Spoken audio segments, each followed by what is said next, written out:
इस वीडियो और एडवोकेट सुबोध गुप्ता के चैनल का उद्देश्य समाज में कानून की जागृति पैदा करना है। यह वीडियो ना तो कोई विज्ञापन है और न ही प्रत्यक्ष या अप्रत्यक्ष रूप से कोई आमंत्रण। वीडियो में कही गई बात कानूनी सलाह नहीं है और न ही एडवोकेट सुबोध गुप्ता इसकी पूर्ण सत्यता और प्रामाणिकता का दावा करते हैं। यह वीडियो अगर शिक्षाप्रद लगे तो लाइक, सब्सक्राइब और शेयर करना मत भूलें। जय हिंद। दोस्तों, सबसे पहले तो आपको दिवाली की बहुत बहुत शुभकामनाएं। मेरे वीडियो के दौरान हो सकता है आपको आतिशबाजी और पटाखों की आवाज बीच में आए, तो सेलिब्रेट कीजिएगा। आज एक बेहद अहम और बेहद पेचीदा मसले के बारे में बात करेंगे और वो है एडवर्स पोजीशन के बारे में, प्रतिकूल कब्जे के बारे में। यानी कि प्रॉपर्टी किसी और की है, पोजीशन में काफी लंबे अंतराल से किसी और व्यक्ति के पास है और जिसके कब्जे में वो प्रॉपर्टी है।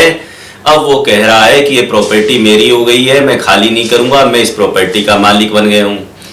तो ये एक बहुत ही कॉम्प्लेक्स टॉपिक है और इसके बारे में बहुत सारी लीगल कॉम्प्लेक्सिटीज हैं जो समझनी उतनी आसान नहीं है। फिर भी इस वीडियो में मैंने काफ़ी रिसर्च करके, काफ़ी जजमेंट्स पढ़ के एक निचोड़ निकाल के आपको देने का प्रयास किया है। एक तो जो ये लॉ ऑफ एडवर्स पोजीशन है, प्रतिकूल कब्जे का कानून है, इसको बल मिलता है, इसको जो लीगल सेंटिटी मिलती है, जो लीगल फोर्स है इस चीज़ के पीछे, वो आती है लिमिटेशन एक्ट के थ्रू। लिमिटेशन एक्ट की जो रिलेवेंट प्रावधान है वो है सेक्शन 27, आर्टिकल 64, आर्टिकल 65 और सरकारी संपत्ति के बारे में आर्टिकल 111 और आर्टिकल 112। सेक्शन 110 एविडेंस एक्ट की भी इंपॉर्टेंट हो जाती है जब एडवर्स पोजीशन के मामले कोर्ट में चल रहे होते हैं। दोस्तों, एडवर्स पोजीशन के पीछे जो लॉजिक है वो ये है, भाई सुनने में तो गलत ही लगता है कि प्रॉपर्टी यदि मेरी है तो कोई व्यक्ति को 12 साल या 15 साल या 100 साल भी हो जाए तो वो उसकी क्यों हो जाएगी, किस लिए हो जाएगी, जब उसका मालिक मैं हूं, मैंने खरीदी है। लेकिन इसके पीछे जो एक लॉजिक है जो दिया जाता है कानूनन रूप से, वो ये है कि हमारे देश में संपत्ति की बहुत कमी है। हमारा देश नंबर 1 है पॉपुलेशन में, तो वो जमीन हो, मकान हो, दुकान हो, संपत्ति की बहुत आवश्यकता है। तो सरकार या कानून या लेजिस्लेशन ये नहीं चाहता कि कोई भी संपत्ति बेकार पड़ी रहे। अब अगर कोई संपत्ति आपकी है और आप उस संपत्ति को कोई प्रयोग में ही नहीं ला रहे हो तो वो संपत्ति बेकार पड़ी है, खाली पड़ी है। अगर कोई व्यक्ति उसे यूज कर रहा है और 12 साल से लगातार यूज कर रहा है और आप उस पर 12 साल तक कोई लीगल एक्शन नहीं ले रहे हो, तो इसका मतलब क्या है? इसका मतलब यही है कि आपके लिए वो संपत्ति बेकार है, आपको नहीं चाहिए, आपका कोई इंटरेस्ट नहीं है उस संपत्ति में। तो वो संपत्ति अगर कोई व्यक्ति प्रयोग कर रहा है तो उसके प्रयोग में आ रही है, समाज के प्रयोग में आ रही है, देश के प्रयोग में आ रही है। तो एडवर्स पोजीशन का जो ये कानूनन जो इसको एक सपोर्ट मिलती है कि ऐसा क्यों हो जाता है कि 12 साल बाद या सरकार की कंडीशन में 30 साल बाद ऐसा हो जाएगा। सरकार को भी इससे छूट नहीं है। देखिए कितना कैसा कानून है ये सख्त, कि प्राइवेट व्यक्ति है तो 12 साल और अगर सरकार है तो सरकार भी अगर 30 साल तक कोई एक्शन नहीं ले रही है ऐसे किसी व्यक्ति के खिलाफ, तो जिस व्यक्ति ने उस प्रॉपर्टी पे कब्जा बना रखा है अपना एडवर्स पोजीशन के लॉ के हिसाब से, वो संपत्ति का एक किस्म से मालिक हो जाएगा। सामने वाला जो अपना राइट है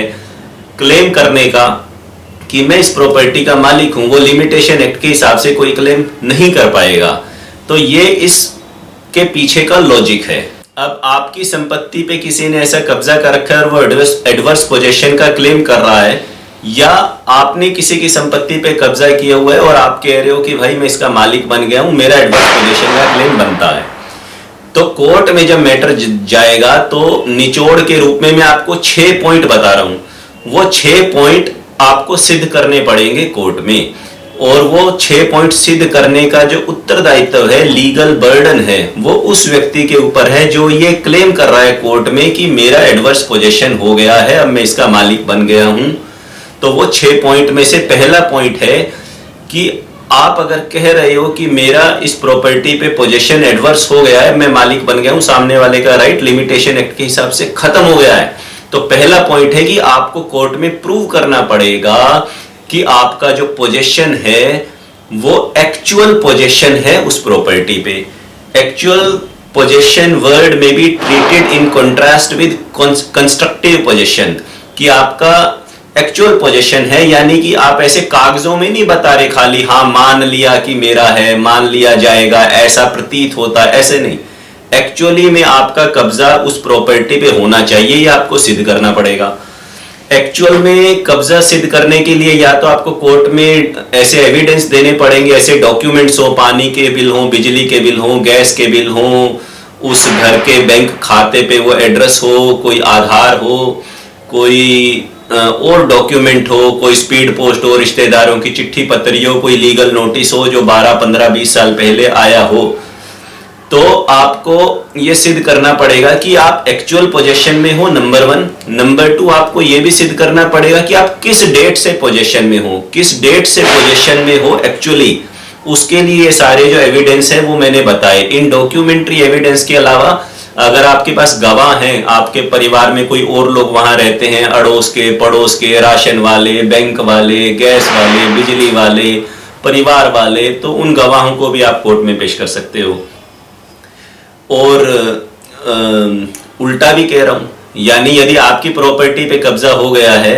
और जो सामने वाला एडवर्स पोजीशन क्लेम कर रहा है, तो आप उसको इसी पॉइंट पे चैलेंज भी कर सकते हो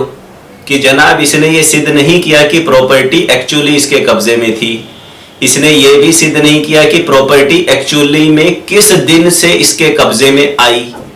तो जो मैं पॉइंट बता रहा हूं वो दोनों पक्षों पे एप्लीकेबल है। तो कोई भी पक्ष जो देख रहा है मेरे बातों को सुन के खुश या नाराज मत होना, मैं तो लॉ पॉइंट बता रहा हूं। तो अगर आपकी प्रॉपर्टी पे कब्जा हो गया तो आप इन्हीं बिंदुओं को ऑब्जेक्शन के रूप में कोर्ट में रेज करना कि देखो सर, सामने वाला इन बिंदुओं को प्रूव नहीं कर पाया है और ये प्रूव करने की जिम्मेदारी उसकी थी, मेरी नहीं थी। मेरे पास तो टाइटल है, मेरे पास तो कागज है कि मैं इस प्रॉपर्टी का मालिक हूं। नेक्स्ट सेकंड इंपॉर्टेंट पॉइंट है, जब ये डिटरमाइन किया जाता है कोर्ट में कि एडवर्स पोजीशन का केस बनता है या नहीं बनता है, वो है कि पोजीशन एक्चुअल तो होना ही चाहिए, वो कंटिन्यूअस भी होना चाहिए, लगातार होना चाहिए। उसमें बीच में ऐसा नहीं कि कभी पोजीशन में था, कभी नहीं था, कभी हमारा हो गया, कभी उनका हो गया, कभी खाली रह गया, ऐसा नहीं। तो अगर आप कह रहे हो मैं 12 साल से, 13 साल से, 20 साल से इस प्रॉपर्टी के पोजीशन में हूं, तो निरंतरता रहनी चाहिए उसमें। फिर ये कह रहा हूं कि अगर आप ऐसा क्लेम कर रहे हो कि मेरा एडवर्स पोजीशन बनता है और ये मैं एक्चुअल पोजीशन में भी था और कंटिन्यूअस पोजीशन में हूं इस प्रॉपर्टी के, तो आपको सिर्फ कह देने से कंटिन्यूअस पोजीशन नहीं हो जाएगा। आपको कोर्ट में सिद्ध करना पड़ेगा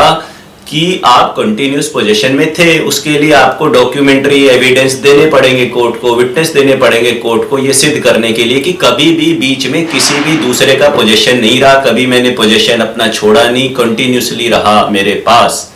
ये सेकंड पॉइंट है। थर्ड पॉइंट है दोस्तों कि आपका जो पोजीशन है, यानी अगर आप क्लेम कर रहे हो कि मेरा एडवर्स पोजीशन है, वो एक्सक्लूसिव पोजीशन होना चाहिए। एक्सक्लूसिव पोजीशन का मतलब है अगर कोई घर है तो खाली वो अकेले आपके ही कब्जे में होना चाहिए। ऐसा नहीं कि और लोग भी, ओनर भी उसके साथ वहीं पे रह रहे हैं,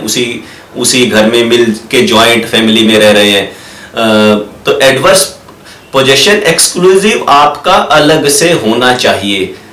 उसमें बीच में किसी और का इंटरफियरेंस, शेयर या कुछ इस प्रकार की चीज नहीं होनी चाहिए। एक्सक्लूसिव होना चाहिए वो पोजीशन आपके पास। इसी तरह अगर आप अपने केस को डिफेंड कर रहे हैं तो आप कोर्ट में ऑब्जेक्शन ले सकते हैं कि जनाब ये जो पोजीशन कह रहा है कि मेरे पास था, एक्चुअल था, मैं मान रहा हूं, कंटिन्यूस था, ये भी मैं मान रहा हूं, पर ये एक्सक्लूसिव पोजीशन नहीं था, इसके साथ यहां पे मैं भी रहता था, तो एक्सक्लूसिव नहीं हुआ, तो आप ये डिफेंस ले सकते हो। फोर्थ पॉइंट इंपॉर्टेंट दोस्तों ये है कि आपका जो पोजीशन होना चाहिए वो छुपा छुपाया, कंसील्ड नहीं होना चाहिए, उसमें किसी तरह के, वो ओपन होना चाहिए, पब्लिकली होना चाहिए। यानी कि आप रह रहे हो या आपके कब्जे में दुकान है, मकान है, तो वो दिखना चाहिए, सबको पता होना चाहिए कि हाँ भाई यहाँ पे लाला जी की दुकान है, ये बैठे यहाँ पे इतने सालों से, आपका बोर्ड लगाया, आप यूज कर रहे हो या आप रह रहे हो अपने परिवार के साथ, सबको पता है, पूरे मोहल्ले को पता है, सरकारी विभाग को पता है, बैंकों को पता है, डाकिये को पता है, सबको मालूम है। तो ऐसा नहीं कि आपने चोरी छुपे कि कोई आपने कब्जा कर लिया, तो ओपन होना चाहिए वो पोजीशन, उसमें किसी तरह का ऐसा अटेम्प्ट, ऐसा प्रयास नहीं होना चाहिए कि आपने जो ट्रू ओनर है उससे छुपा के पोजीशन लेने का प्रयास किया। उसकी नॉलेज में होना चाहिए जो मालिक है असली। इसी तरह अगर आप असली मालिक हो और केस को लड़ रहे हो तो आप कोर्ट को ये कह सकते हो कि जनाब ये जो पोजीशन था ये ओपन और पब्लिकली नहीं था, मुझे नहीं पता था कि इसने ऐसा पोजीशन ले लिया, मैं तो इंग्लैंड गया हुआ था, मैं तो कनाडा गया हुआ था, मुझे नहीं मालूम था कि ये पोजीशन इसने ले लिया। तो ये एक डिफेंस आप ले सकते हो और सामने वाले को प्रूव करना पड़ेगा कि ये ओपन और पब्लिक पोजीशन था। नेक्स्ट पॉइंट ये है कि जो पोजीशन है जिसके बारे में आप कह रहे हैं कि एडवर्स पोजीशन हो गया है, वो अनडिस्टर्ब्ड होना चाहिए, अनइंटरप्टेड होना चाहिए, पीसफुल होना चाहिए। यानी ऐसा नहीं कि आपने हिंसा करके जबरदस्ती करके वो पोजीशन अपने पास रखा हुआ है। सामने वाले मालिक को पता भी है कि पोजीशन आपके पास है, परंतु फिर भी उसकी तरफ से कोई ऑब्जेक्शन, कोई लीगल नोटिस, कोई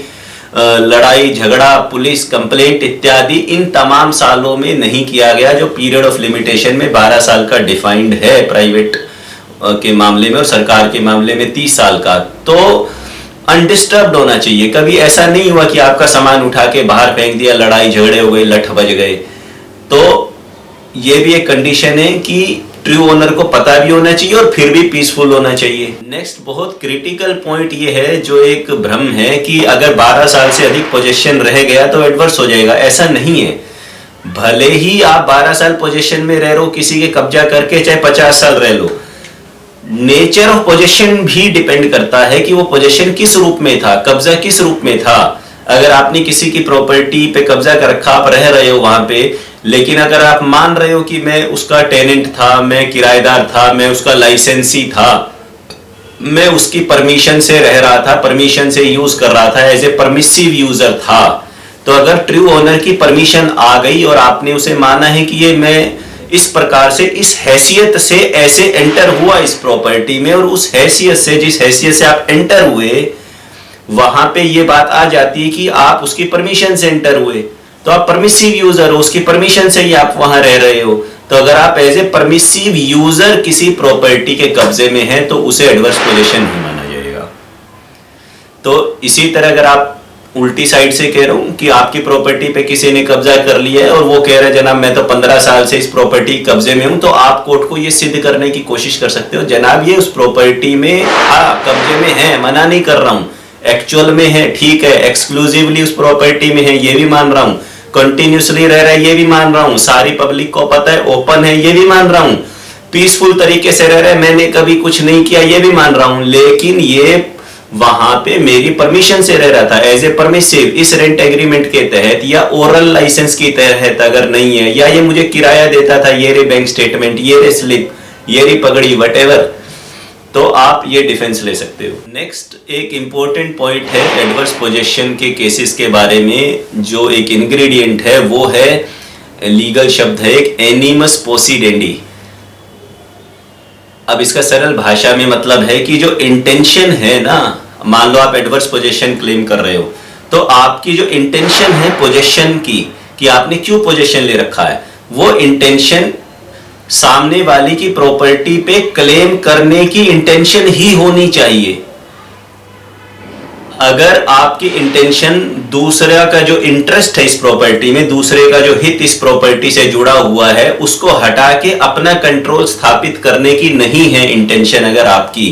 तो भी एडवर्स पोजीशन के तहत वो प्रॉपर्टी आपकी नहीं हो पाएगी। आपकी इंटेंशन स्पष्ट होनी चाहिए कि भाई मेरी जो इंटेंशन इन दौरान रही कि इस प्रॉपर्टी का कंट्रोल मेरे पास है, तो आपको कोर्ट में सिद्ध करना पड़ेगा कि आपकी इंटेंशन उस प्रॉपर्टी पे पूरी तरह से कंट्रोल रखने की आपकी ही थी और आपका ही कंट्रोल था। उसको आप कैसे सिद्ध करोगे वो आप सोचो। आप ये दिखा सकते हो कि भाई ये तो खाली एक खंडहर था, इस प्रॉपर्टी को पूरा मैंने बनाया, मैंने कंस्ट्रक्ट किया, मैंने ये किए, मैंने बिजली के बिल भरे, मैंने हाउस टैक्स जमा कराया, मैंने म्यूटेशन कराया, मैंने रेवेन्यू रिकॉर्ड में अपना नाम चढ़ाया। तो रेवेन्यू रिकॉर्ड में नाम चढ़ाना भी टाइटल का सबूत नहीं है, मालिक नहीं होते उससे कोई, लेकिन जिस तारीख को नाम चढ़ा उस तारीख से ये तो सिद्ध हो जाता है कि आप उस प्रॉपर्टी के पोजीशन में हो। तो इंटेंशंस भी आपकी यही होनी चाहिए। अब आता हूं वर्तमान स्थिति क्या है एडवर्स लॉ के, एडवर्स पोजीशन के लॉ के बारे में। अब 22nd लॉ कमीशन की एक रिपोर्ट आई है 2023 में ही। इससे पहले इसका बैकग्राउंड बता दूं, इससे पहले 2008 में और अन्य कुछ जजमेंट्स में भी ऑनरेबल सुप्रीम कोर्ट ने ये कहा है कि भाई ये जो लॉ ऑफ एडवर्स पोजीशन है ये थोड़ा इलॉजिकल दिखता है और बड़ा ही हार्श है ट्रू ओनर के खिलाफ। किसी की संपत्ति को इस तरह कोई दूसरा ले ले, ये थोड़ा बड़ा हार्श सा कानून है और इस बारे में लेजिस्लेचर को, कानून बनाने वालों को विचार करना चाहिए कि जो लिमिटेशन पीरियड 12 साल है क्या उसे बढ़ाया जा सकता है, या ये कहां तक न्यायोचित है भी कोई किसी की जमीन में क्रिमिनल ट्रेसपास कर ले, प्रॉपर्टी में जबरदस्ती घुस जाए और फिर अपनी ही इस बेईमानी और गलत हरकत का उसे बाद में खुद ही कानून फायदा पहुंचाए, धाराएं बना के कानून प्रावधानों के तहत। तो 22nd लॉ कमीशन की जो रिपोर्ट है, ये रिपोर्ट नंबर 280, उसको अगर आप पढ़ना चाहते हैं, उसमें वर्तमान कानून पूरा का पूरा दिया हुआ है कि लॉ ऑफ एडवर्स पोजेशन क्या है, इसका क्या बैकग्राउंड है, क्यों है, आज की तारीख में स्थिति क्या है। इसमें इस रिपोर्ट में इस बारे में कमेंट किया गया है और वो कमेंट मैं आपको पढ़ के बता देता हूं। The commission is of the considered view that there is no justification for introducing any change in the law relating to adverse possession। यानी कमीशन ने साफ साफ मना कर दिया है कि सुप्रीम कोर्ट ने जो सुझाव दिए थे या अन्य कई पहलुओं से जो आए थे कि इस लॉ को चेंज करने की आवश्यकता है। लिमिटेशन एक्ट में जो पीरियड दे रखे हैं कि 12 साल, 30 साल, और जो भी इस दौरान कोई क्लेम नहीं करेगा उसका प्रॉपर्टी पे से क्लेम हट जाएगा, वो कानूनी रूप से एंटाइटल नहीं होगा कि उस प्रॉपर्टी का मालिकाना हक क्लेम कर सके, तो उस बारे में कोई भी चेंज नहीं किया गया है। यानी आज भी कानून यही है जो मैंने आपको बताया है, परंतु जो इस वीडियो में मैंने कुछ आपको 7-8 पॉइंट बताए हैं, अगर आप एडवर्स पोजेशन का केस लड़ रहे हो, चाहे संपत्ति आपकी है चाहे आपने कब्जा कर रखा है, तो उन पॉइंट्स को कोर्ट में आपको ध्यान में रखना पड़ेगा। और अंत में सबसे महत्वपूर्ण बात बता रहा हूं कि जिस समय आप केस ड्राफ्ट करते हो, अपने वकील साहब से ड्राफ्ट कराते हो, उस ड्राफ्टिंग में अगर कोई भी गलती हो गई, कोई भी जो मैंने पॉइंट्स बताए हैं उनको आपने ठीक से उसमें लिखा नहीं, प्लीडिंग नहीं की, अवरमेंट नहीं किए, यानी कि लिखा नहीं वहां पे ऐसा कि मेरा एडवर्स पोजेशन बनता है, और ये भी नहीं लिखा कि कैसे बनता है, क्यों बनता है ना। तो बाद में अगर आप हाई कोर्ट में, सुप्रीम कोर्ट में कहीं और अपील करोगे, कुछ और करोगे, तो बाद में अगर आप इस ग्राउंड को लेके आओगे एडवर्स पोजेशन के, तो वो ज्यादा सस्टेनेबल नहीं हो पाएगा, ज्यादा चलेगा नहीं।